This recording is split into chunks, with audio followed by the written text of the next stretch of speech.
여야 청년 정치인과 정치 현안을 토론해보는 시간입니다. 김용태 전 국민의힘 청년 최고위원, 전용기 더불어민주당 의원 두 분 모셨습니다. 어서 오세요. 네, 안녕하세요. 안녕하세요. 예, 처음 뵙겠습니다. 네, 반갑습니다. 예, 제가 이 언론 쪽에 오래 있었는데 두 분 처음 뵙는 거 보니까 두 분이 젊으신 것 때문에 그런 것 같습니다. 네. 예, 저희는 불러주시면 언제든지 보실 수 있습니다. 자주 모시겠습니다. 네. 예, 두 분 공천 어떻게 됐습니까? 저희 국민의힘은 아직 면접 오늘 이제 처음 시작했고요. 하셨습니까? 네. 저는 목요일 날 면접이 예정되어 있습니다. 저희도 이제 뭐 순서대로 단계적으로 이제 면접도 진행을 했고요. 경선 지역도 이렇게 발표되고 있습니다만 저희도 아직 한참 멀었습니다. 두 분은 어떻게 보십니까? 본인 공천은? 공관위가 합리적인 판단을 해줄 거라고 좀 믿고 있습니다. 예, 어디시죠? 저는 경기 얘기하면 안 되나 요새 뭐, 방송은? 예. 요즘에는 뭐 지역 얘기 안 하는 게 뭐 바람직합니다. 하지 마시죠. 예. 자, 본인들 어떻게 보세요, 우리 전 의원님? 뭐 공천 관련해서는 뭐 하고 싶은 얘기는 많습니다만 민주당이 좀 합리적인 방안으로 공천이 이루어질 거라고 기대는 하고 있습니다. 예. 사실 민주당의 이제 뭐 공관위원장님을 모시고 나서 정말로 새로운 공천에 대한 열망들이 좀 들어오르고 있는 상황인 것 같거든요. 그런 측면에서 정말로 국민을 대변할 수 있는 사람이 누군지를 밝혀내는 데 주력을 하고 있기 때문에 정말 합리적인 분들이 각 지역에 이렇게 배치가 되지 않을까 저는 기대하고 있습니다. 룰은 다 나와 있는 거 아닌가요? 룰은 기본적으로요. 그 민주당은 1년 전에 룰이 확정이 됩니다. 그 룰대로 지금 경선이 진행이 될 것이기 때문에 큰 논란 없이 그래서 여쭤보는 겁니다. 주어진 이 순서에 따라서 가지 않을까 싶습니다.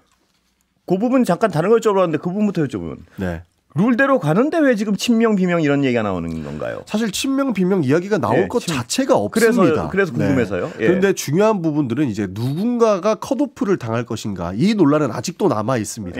뭐 예를 들어서 명확히 세부적으로 규정이 안 돼 있나 보죠? 그렇죠. 룰에는 결국에 경선이 원칙이다라는 정도만 나와 있거든요. 그러나 부적격과 적격의 인사는 결국에는 공천관리위원회에서 결정을 하기 때문에 여기에서 뭐 문재인 대통령과 가까운 사람이 컷오프 될 것이냐, 이재명 대표가 가까운 사람이 컷오프 될 것이냐, 여기에서 보는 시각의 차이에서 나오는 것들이지 사실 친명 비명 뭐 친문 비문 이렇게 나눌 필요 자체도 없는 사안들이다 이렇게 볼 수 있습니다. 그럼 공천이라는 것이 이제 컷오프를 하고 만약에 경선을 가게 된다면 이제 양자 경선이냐, 삼자 경선이냐, 뭐 사자 경선이냐 이 구도를 어떻게 하느냐에 따라서 또 달라질 수가 있거든요. 그러다 보니까 아마 여기에 대해서 공천을 받는 입장에서는 여러 가지 어떤 의문이라든지 이런 게 좀 존재하는 것 같습니다. 제가 방송을 한 1년 쉬어가지고 뭐랄까요, 공부가 이렇게 업데이트가 안 돼 있어가지고 여쭤보는 건데. 이 제 전망이 맞는 건가요? 그러니까 뭐냐면 민주당의 경우에는 룰은 이미 픽스가 돼 있으니까 부딪힘이 파열음이 나와도 좀 크진 않을 것이라고 지금 현역 의원으로서는 전망을 하시는 것 같고요. 여당은 어떻습니까? 국민의힘도 룰이 있습니다. 시스템 공천이라고 이제 말씀드린 바에 따라서 룰이 정해져 있고요. 다만 여야 모두 공천 과정에서 갈등이 없을 수가 없을 겁니다. 제가 뭐 여러 짧은 정치 경험이지만 공천을 하다 보면은 여러 가지 지역구 조정 문제도 있을 거고요. 우선 추천 지역이라든지 이러한 것을 선정하는 과정에서 아마 잡음이 있을 텐데 어느 정당이든 이것을 잡음을 줄여나가는 과정, 그 갈등을 해결해 나가는 그 과정이 중요하겠죠. 아까 친명 비명은 제가 여쭤봤지만 그거는 사실상 그렇게 크진 않을 것이라고 현역 의원 아닌가요? 뭐 그런 부분에서는 큰 파열음은 없을 거라고 보는데 공천 전반에 대해서는 파열음은 충분히 나올 수 있는 상황입니다. 가장 왜냐하면 핵심적인 어떤 지금 결국에는 유불리죠. 뭐 친명 친문 이런 얘기도 결국에는 유불리에 따라서 나오는 건데 사실 저는 당의 청년위원장을 맡고 있는데 청년 공천 그러니까 세대 교체가 일어날 것이다라는 많은 기대들이 있었는데 지금 공천 과정들을 보면 전혀 그렇지 않은 부분들이 보이고 있거든요. 뭐 그러니까 86 이야기도 나오는 것이고 뭐 이렇게 많은 중진분들이 뭐 용퇴해야 된다라는 이야기도 나오고 있는 것인데 이런 것들이 결국에는 파열음으로 번질 수밖에 없는 상황이기는 합니다. 그러나 이런 파열음들을 최대한 줄이는 것이 지도부의 리스크를 줄이는 방안 중에 하나가 될 것이라고 보는 거죠. 여당은 어떻습니까? 여당은 저는 개인적으로 저희가 4년 전에 야당이었습니다. 이제 미래통합당이었고 지금 국민의힘 여당이 됐는데 4년 전에 비해서 공천 과정이 굉장히 세련된 것 같습니다. 4년 전에는 과거에 뭐 대구 경북에 있었던 현역 의원을 갑자기 수도권을 차출해서 경선을 붙이기도 했고요. 근데 거기에 비해서 이번에는 뭐 저희가 경남 지역이나 부산 지역의 중진 의원분들께서 어쨌든 희생을 해주셨지 않습니까? 그 과정에서 나름대로 공관이라든지 주요 당직자분들이 좀 세련되게 역할을 하시는 것 같고 또 그 관련해서 결정을 해주신 중진 의원분들께도 되게 감사함을 또 느끼고 있고요. 그 과정들이 4년 전에 비해서는 좀 세련돼진 것 같다 이렇게 생각합니다. 제가 이건 사정을 알아서 여쭤보는 게 아니고 언론 보고 여쭤보는 건데요. 그 이른바 아주 안전한 지역 대구 경북 거기다 검핵관을 안치고 그쪽 자리에 있던 중진들을 약간 험지로 밀어내면서 굉장한 파열음일 것이다. 뭐 이런 분석을 하는 분석 기사를 많이 봤습니다. 동의하십니까? 글쎄요, 뭐 대구 경북 지역은 늘 저희 당에서 공천을 할 때 여러 가지 관심 사항이었고 갈등이 좀 있었습니다. 그러니까 25개 지역구로 알고 있는데 나름대로 거기서 이제 보통 새로운 정치를 하시겠다고 한 분들에 따라서 한 30-40% 물갈이가 있었고 이번에도 그 비슷한 수준이 되지 않을까에 대한 생각이 있고 앵커께서 지적해 주셨던 것처럼 그런 것이 있다고 하더라도 과연 누가 어떤 인물이 거기로 새로 가느냐가 언론의 관심 사항일 텐데요. 그렇습니다. 아마 그렇게 앵커님께서 지적하신 대로 된다면 전국 선거잖아요. 제가 다른 수도권 선거에도 분명히 영향을 미칠 것이기 때문에 좀 공관위가 합리적인 판단. 그러니까 대구 경북의 그 공천이 전국에 영향을 미칠 수 있다라는 것을 좀 알았습니다. 제가 지적한 건 아니고 저도 그 기사 보고 말씀드린 겁니다. 그러나 그게 만약 그런 어떤 식으로 이루어지면 바람직하지 않다는 데는 전적으로 동의를 하신다는 말씀이신가요? 검핵관이라고 해서 모두를 다 볼 수는 일반화할 수는 없는 것 같고요. 공관위가 어떻게 그 케이스를 나눠서 볼지 그 부분을 좀 봐야 될 것 같습니다. 그러니까 중진 의원들께서 옆으로 비켜주시잖아요. 뭐 소위 험지로 가시는 분들도 있고 거기에서 새로운 신인들을 이제 등용하는 그림은 사실 저는 부럽습니다. 솔직한 입장에서 중진들이 이렇게 뭐 험지로 가는 걸 이런 논란을 떠나서 기본적으로 후배들에게 길을 터주는 역할에 대해서는 오히려 여당이 부러울 정도다라는 생각이 좀 있고요. 파열음 관련해서 여당은 지금 대통령의 힘이 너무 세기 때문에 큰 파열음은 없을 거라고 점치는 것 같습니다. 왜냐하면 대통령께서 정말로 뭐 한 번만 결단하면 충분히 바로 잠재울 수 있는 힘을 지금 가지고 있다고도 보이거든요. 그렇게 안 보는 분들도 많지 않습니까? 근데 제가 봤을 때는 대통령의 힘이 너무 세고 대통령의 한마디에 정말로 죽고 사는 사람들이 속출하고 있는 여당의 을 봤을 때는 충분히 파열음을 내는 순간 대통령께 찍힌다라는 그런 기류가 있는 것 같습니다. 동의하십니까? 동의한다기보다는 현실 정치 대통령제 하에서 여당의 공천 과정이 과거에서부터 당정 간의 관계에서 여러 가지의 측면에서 이루어져 왔고 그 측면을 아마 전용기 의원께서 말씀하신 것 같습니다. 바람직하지는 않죠. 그건 뭐 여야 모두 과거 이제 여당일 때 있었던 일인 거라고 저는 생각합니다. 저는 그 부분이 항상 아까도 제가 어떤 다른 패널 모시고 여쭤봤지만 두 분 젊으신데 제가 이런 말씀드려서 어떤 물리학적 나이가 젊다고 해서 개혁적이냐 이거는 꼭 그렇지 않을 수 있는 건 분명한 것 같습니다. 그렇습니다. 예를 들어서 대구 경북에 대통령과 친했던 뭐 젊은 검사들을 모조리 갖다가 대체한다. 이걸 누가 개혁적이라고 만약 그렇게 된다면 할 수 있을까? 뭐 이런 지적에 대해서는 뭐 별로 이견은 없을 것 같은데요. 당내에서도. 조금은 제가 말씀드렸지만 그걸 일반화해서 볼 필요는 없을 것 같고요. 젊은 정치라는 것이 내 소신을 가지고 기득권에 반할지라도 소신을 지켜나가는 것이 젊은 정치라고 생각해요. 그 과정에서 물리적인 나이로 재단하는 것은 옳지 않다 이렇게 생각합니다. 저도 동의합니다. 자신의 철학과 정치적인 생각 이런 것들로 무엇을 결정하는 그런 사람들이 충분히 개혁적이라고 보는데 대통령과 친한 물리적으로 어린 물리적으로 젊은 정치인이 바람직하다라고 하는 것에는 동의할 수가 없습니다. 제가 오늘 원래 다른 질문을 앞에 있었는데 좀 이 질문을 드릴 수밖에 없는 게 다른 분들한테 이 질문을 못 여쭤봤어요. 제3시대 신당 파괴력이 어떻습니까 보시기에? 제가 생각할 때는 물론 이제 제3지대 합당 과정에서 그 구성원들이 선의를 가지고 했을 거라고 저는 생각이 돼요. 그래서 새로운 정치 실험을 하겠다고 떠났겠지만 현실적으로 지금의 작금의 정치 상황에서는 제3지대가 정체성의 혼란을 과거에 겪었었던 것 같고 분명히 양 진영을 비난하면서 또 다른 중도 진영을 추가하는 정도의 그런 형태가 되지 않을까 생각이 됩니다. 현실 정치에서 그래 왔던 것 같고요. 그러다 보니까 과거에 이제 앞으로는 결과론적으로 다시 이 제3지대에 계셨던 분들이 총선이 끝나면 양당으로 다시 본래 정당으로 돌아갈 생각을 하시지 않을까. 그렇게 되면 현실적으로 지역구에서 의석을 배출하는 것이 쉽지 않을 것이고 비례대표의 결정 권한 가지고 갈등이 더 있을 것이고요. 그 과거에 진영에 있었던 사람들 더 많이 비례대표의 의석수를 배출하기 위해서 갈등이 존재하지 않을까 이렇게 생각합니다. 저는 네. 큰 성과를 못 얻으실 거라고 생각합니다. 예. 그리고 오히려 국민께 따끔한 심판을 받으실 거라고 생각을 합니다.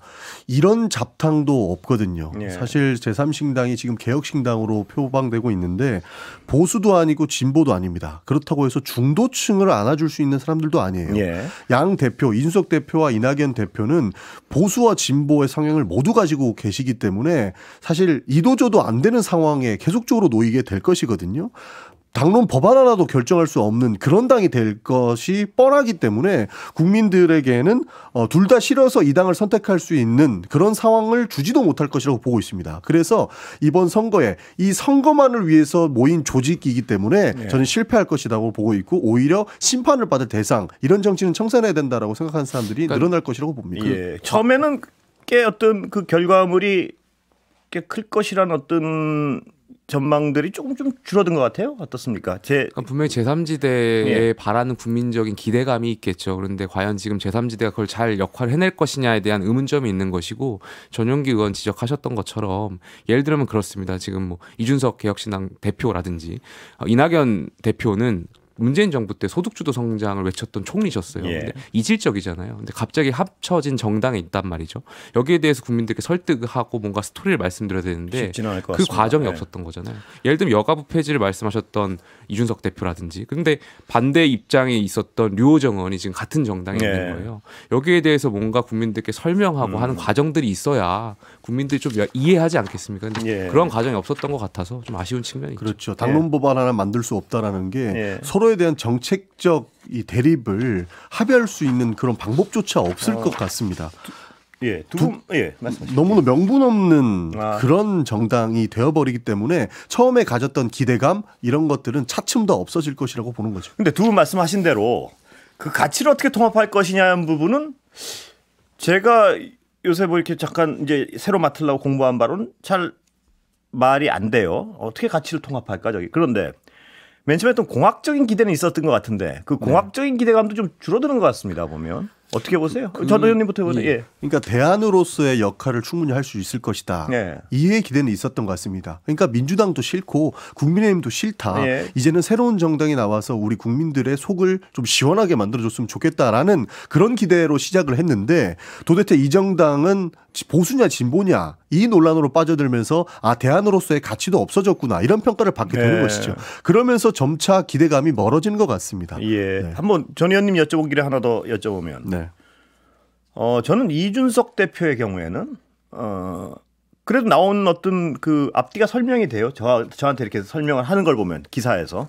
왜냐하면 뭐 탄압받았고 실질적으로 여러 가지 어떤 사실 자기가 할 수 있는 일이 없었잖아요. 쫓겨난 거 아닙니까?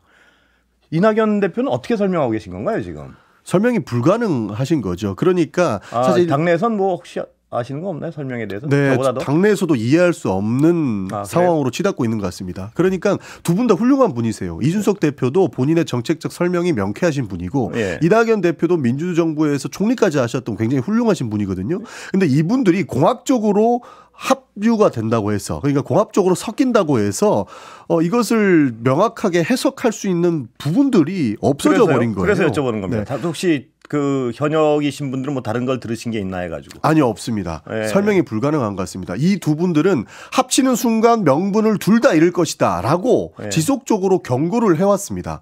국회에서도 그랬고요. 그러나 이 명분 없는 길을 택하셨기 때문에 이제는 심판의 길로 가야 되지 않나 싶습니다. 예, 어떻습니까? 공학적이라고 하면 민주당에 있는 전용기 의원, 예. 국민의힘에 있는 저 생각이 명확히 다르잖아요. 예. 진영도 명확히 다르고요. 예. 다르기 때문에 저희는 만나서 대화하고 가치를 좁혀나가면서 예. 어떤 정치를 해나갈 수 있어요. 그걸 협치라고 부르겠죠. 예. 그런데 정당이라는 것은 결국에는 각자의 그 가치 안에서 진영 안에서 생각이 같은 사람끼리 모여가지고 하는 일종의 정치적 결사체잖아요. 예. 그걸 정당이라고 부른단 말이에요. 근데 지금 말씀하셨던 것처럼 굉장히 많은 생각, 다양한 생각들을 다양하기라기보다는 이질적인 생각들이 있었던 분이 하나의 정당이 있을 수 있을까? 예. 과거에 바른미래당이 있었는데요. 이 바른미래당이 결과론적으로 그래서 추구하는 것이 보수냐 진보냐 이 정체성 논란에 의해서 끊임없이 이렇게 질문에 있다가 그렇습니다. 결국에는 예. 실패했던 정당이 됐던 거거든요. 예. 그러한 경험을 이준석 대표도 해보셨고 저도 있었고 바른미래당에 있었다 보니까 그런 선택을 하게 된 배경에 있어서는 좀 아쉽다라는 생각이 좀 있죠. 그러니까 개혁신당은 좌회전 깜빡이 켜고 우회전하는 예. 형국이라서 예. 저는 쉽지 않을 거라고 봅니다. 예, 개혁신당 모시고 혹시 오늘 듣기 불편하신 말씀들을 많이 하셔서 한번 모시고 뭐 이준석 대표 모시기로 했으니까요. 네. 내일 모레인가요? 금요일날? 예, 모시고 그때 이런 비판에 대해서 어떤 생각을 하시는지 금요일날 나오시네요. 예, 한번 들어보겠습니다. 그분이 워낙 저는 이준석 대표는 여러 번 이 낮에도 모셔보고 했는데 TV에서 논리가 명쾌하니까 한번 꼬치꼬치 여쭤보겠습니다. 네. 두 분의 말씀을. 그리고 이낙연 대표 한번 모시고 싶어요. 왜냐하면 그 당에서 왜 나오셨는지에 대해서 좀 설명을 좀 듣고 싶어서. 왜냐하면 그 명분이 잘 모르겠어요. 그러니까 말씀하신 것만으로는. 사실 이게 밖에서 봤을 때는 권력 투쟁의 산물이 아니겠습니까? 사실 이준석 대표도 그 윤석열 대통령한테 토사구팽 당했다고 보는 분들이 많지 않습니까? 그리고 대선 이후에 이재명 대표와 이낙연 대표도 결국에는 결합에 실패했기 때문에 이 권력 투쟁용이 되어버린 구도에서 저는 뛰쳐나갔다라고 이렇게 평가를 하고 있거든요. 이제 그런 측면에서 두 분이 모이는 것도 어느 정도 이해는 하겠습니다만 정당으로서 역할을 하기는 좀 어렵다라고 보는 것입니다. 근데 저는 그 창당한 명분도 사실 부족했다라고 생각해요. 저는 신당 참여를 거부했던 사람인데요. 그러니까 이준석 대표, 저도 이제 그때 대선 때 지도부에 같이 활동했었는데 윤석열 정부를 출범시키기 위해서 가장 많이 노력했던 사람들입니다. 예. 가장 많이 국민들께 유권자분들께 저희의 생각들 전달했었고요. 그런데 이제 와서 윤석열 대통령이 틀렸다라고 나가는 것은 저는 그것은 책임 정치에 맞지 않다, 부합하지 않다 이렇게 생각합니다. 이 보는 분마다 어떤 약간 다른 면을 보겠지만 일반 어떤 국민인 제가 물론 제가 이제 언론인이긴 하지만 볼 때는. 이준석 대표는 이런 라디오니 많이 두드려 맞았단 말이에요. 정말 많이 맞아가지고 저 못 견디겠다 싶어서 나온 부분이 있는 것 같은데 모르겠습니다. 밖에서 볼 때 이낙연 대표가 그렇게 당내에서 이렇게 맞으셨나요? 그러니까 이낙연 대표도 분명히 책임이 있죠. 예. 그러니까 지금 이낙연 대표가 민주당에 계셨을 때 이재명 대표를 향해서 도덕적 감수성이 부족하다. 예. 그다음에 극렬 지지층, 팬덤 정치 지적하셨잖아요. 이낙연 대표도 문재인 정권 때 민주당 대표도 하시면서 그 두 가지 다 이용하셨었잖아요. 예. 혜택을 받단 말씀이죠. 예. 거기에 대한 반성이 없이 본인이 나가신다라는 것은 좀 명분이 없어요. 그건가요, 명분이 지금? 명분이 없는 거죠. 이낙연 대표 명분은? 결국에는 그 권력 싸움에서 졌다라고밖에 평가할 수밖에 없는 겁니다. 정당 내에서 정당 민주주의를 통해서 이 권력을 다시 찾는 방식이 가장 바람직한 방법이었다고 한다면 지금 그 뛰쳐나가는 방식을 선택했기 때문에 사실 저희는 명분이 없었다라고 보는 겁니다. 예, 그렇다면 앞으로 이 파괴력이 어떻게 될지에 대해서는 좀 약간 지켜보면 여론 추이가 나오겠죠, 이제? 예, 그렇습니다. 이제 합당이 이제 절차적으로 이어지고 있고 그러다 보면 이제 여론조사라든지 이런 것이 발표될 테니까요. 좀 지켜봐야 될 것 같습니다. 예.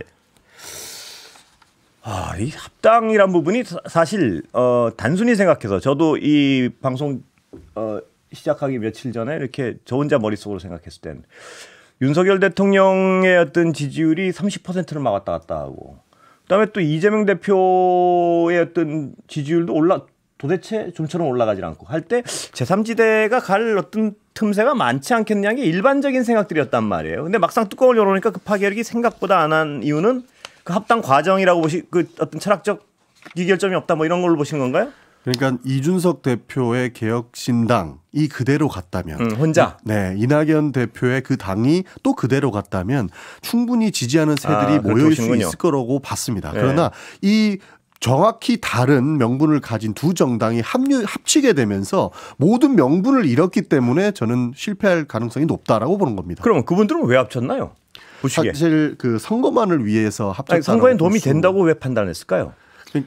여러 가지 이유가 있을 수 있겠지만 현역 의원들이 일단 모이게 되면 기호 문제도 있을 것이고요. 또 여러 가지 또 언론의 중심이 설 수도 있는 것이고 여러 가지 측면은 전략적으로 고려했던 것 같아요. 그리고 제가 아까 말씀드렸지만 이분들 처음 모일 때는 분명히 선의를 가지고 모였을 거라고 생각해요. 이준석 대표라든지 이낙연 대표라든지 정말 대한민국의 정치를 바꾸고 싶어하는 그런 마음이 있었을 거라고 저는 추측이 됩니다. 예, 동의하세요? 저도 동의합니다. 예. 갑자기 동의를 쉽게 하시니까 네. 제가 다른 생각하다가 말씀을 좀 하실 줄 알고 동의를 너무 갑자기 하시니까 그러니까 예. 계속적으로 말씀드렸는데 예. 두 분은 예. 두 분의 정치 스타일이 너무 명쾌하신 분들이지 예. 않습니까? 예. 양측에서요. 보수건 진보건 본인들의 역할을 모두 다 해왔는데 이 선거만을 위해서 선거에 승리하기 위해서 이렇게 화학적 결합만을 해왔고 예. 이게 지속 가능할지도 모르는 상황에서 예. 국민들이 투표를 하겠냐라는 의문점이 있는 겁니다. 그런 측면에서 아무리 두 분이 멋진 정치를 해오셨다 하더라도 명분을 다 잃어버린 상황에서는 어려울 것이다라고 보는 겁니다. 이 얘기를 이낙연, 이준석 지역구 출마 네. 이거 이거 여쭤봤어야 되는데 예 오늘 여기까지 여쭤보겠습니다. 예, 감사합니다. 예, 감사합니다. 다음에 또 뵙겠습니다.